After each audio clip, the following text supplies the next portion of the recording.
NIB 초대석입니다. 오늘은 인천소방안전본부에서 진행하도록 하겠습니다. 본격적인 휴가철을 맞아 인천소방안전본부 박을용 홍보교육팀장과 함께 안전한 여름나기에 대해서 이야기 나눠보도록 하겠습니다. 팀장님 안녕하세요. 네, 안녕하십니까. 올여름은 최장기간 장마로 고생들을 많이 했는데요. 네, 그래도 우리가 휴가는 또 가야 되지 않습니까? 예, 그렇죠. 네. 우선 휴가 가면서 집을 많이 오랫동안 비우게 되는데 예, 사고 예방을 위한 요령을 좀 알려주시죠. 네, 이제 다음 주부터 본격적인 휴가가 시작될 것 같아요. 네. 장기간 집들을 비우시게 되는데요. 예. 먼저 전기하고 가스가 중요하죠. 네. 예, 가스 밸브는 휴가 출발하기 전에 잠겨져 있는지 새는 데가 없는지 확인하시고요. 네. 전기는 그 가전제품 이런 것들은 반드시 전원을 차단하시고 네. 출발하시는 게 좋겠습니다. 네. 그런데 냉장고라든가 주방용품 같은 경우는 또 전원을 또 차단할 수가 없잖아요. 그렇죠. 이런 상하니까. 예, 그렇죠. 이런 경우에는 콘센트라든가 네. 또 전기 배선에 붙어 있는 미세한 먼지, 네. 불순물 같은 거를 반드시 닦고 제거하시고 출발하셔야 됩니다. 아, 예. 왜냐하면은 이 부분에서 소위 말하는 이제 트래킹 현상이라고 해서 네. 전류가 발생해서 화재로 이어질 수가 있습니다. 네. 이런 것을 사전에 점검하는 것이 화재 예방의 지름길이죠. 네. 휴가를 가면은 이제 계곡이나 바다로 주로 피서를 떠나지 않습니까? 네. 근데 특히 계곡은 이렇게 갑작스럽게 폭우로 인한 물이 불어남으로 인해서 그런 사고들이 많이 발생하는데, 네. 예, 그 우선 대비책은 어떤 것이 있는지 좀 알려주시죠. 예, 이제 요즘 같은 경우는 급작스러운 폭우라든가 이제 네, 국지성 호우 네. 이런 것들로 인해 가지고 특히 그 계곡이라 이런 데는 주의를 해야 됩니다. 네. 또 이제 물이 갑자기 불어나서 고립되는 경우도 있고 네. 또 급류에 휩쓸려서 떠내려가는 경우도 있고 또 몇 년 전 또 운현산 사고처럼 갑자기 네. 토사라든가 예. 산사태가 유출돼 갖고 또 다량의 그 인명피해가 나는 경우도 있죠. 네. 그래서 이런 것들을 대비하기 위해서 우리가 휴가 출발하시기 전에 네.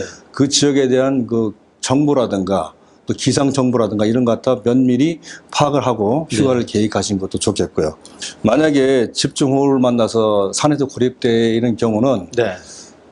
무리하게 산에서 내려오려고 하지 마시고 네. 안전지대로 일단 이동을 하시고 대피를 하시고요. 물이 이제 급작스럽게 불어나는 경우에 본인들이 무리해서 탈출하려고 하면 사고를 당할 수 있으니까 그런 그런 경우에는 많죠. 예, 우리 이제 구조대한테 119로 신고를 하셔가지고 안전하게 구조원의 그 지시를 받고 이렇게 안내를 받는 게 좋겠습니다. 절대로 그냥 본인이 건너가도 되겠지 하고 그렇게 하다가 사고가 많이 나니까 이렇게 네. 일단 우선 대피해서 상황을 보고 있다가 119의 도움을 받아야 되겠군요. 예, 그런데 제 생각에는 일단 네. 그 대피를 한 번 했으면 절대로 계곡을 다시 건너가는 일은 그런 네. 판단을 하지 말았으면 좋겠습니다.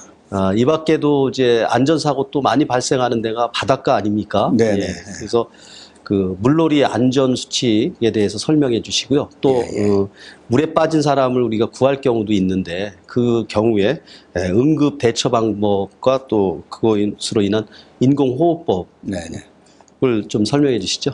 예.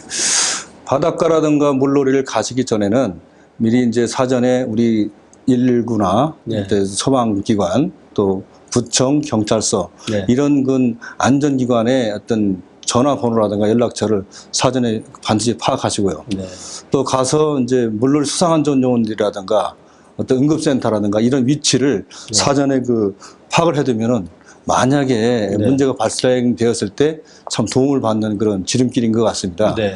근데 인공호흡은 결국 흉부 압박하고 가슴 압박이죠. 흉부 압박하고 인공호흡으로 이렇게 나눠지는데 먼저 이제 이 가슴, 이 심장 압박을 하기 위해서는 양손을 이렇게 제가 해보겠습니다. 네네네.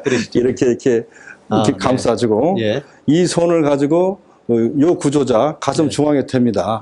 대고 나서 이걸 힘차게 이렇게 눌러주는 거거든요. 그래서 이걸 압박을 하는데 이 압박을 이런 상태로 이렇게 눌러주는데 속도는 1분에 100회 정도. 그다음에 누르는 압박 정도는 한 5cm 정도 이렇게 들어가게 계속해서 하고 한 30회 정도 하고 난 다음에 이제 기도를 좀 이렇게 다시 이렇게 좀 뒤로 돌려서 입으로 인공호흡, 마우스 투 마우스, 네. 그러니까 인공호흡을 하게 되잖아요. 그 인공호흡은 2, 3회 이렇게 하고 이것이 한 세트입니다. 그래서 반복적으로 쭉 해가지고 이 구조자가 소생될 때까지 계속 하시고, 특히 또 이제 우리 구조대가 도착해가지고 병원 이송 전 단계까지 이게 최선을 다해주시면은 소생할 확률이 많이 있고 수상되어졌다는 그런 보고가 많이 있습니다. 그런 부분이 있으면 일단 119에 제일 먼저 신고를 하고 그렇죠. 그 사이에 구조대원이 도착하기 전까지는 그런 인공호흡 또는 심장 압박을 통한 그런 호흡법을 해서 응급조치를 하면 되겠군요. 특히 이제 저희들이 이런 것들 위해서 시민 교육을 위해서 뭐 인터넷이라든가 이런 데 교육자료를 많이 배포해두고 있거든요. 조금 해서 신경 써서 이게 들어가시면은 충분히 사전에 교육할 수 있는 기회가 여러 번 있습니다. 알겠습니다. 마지막 질문 드리겠습니다.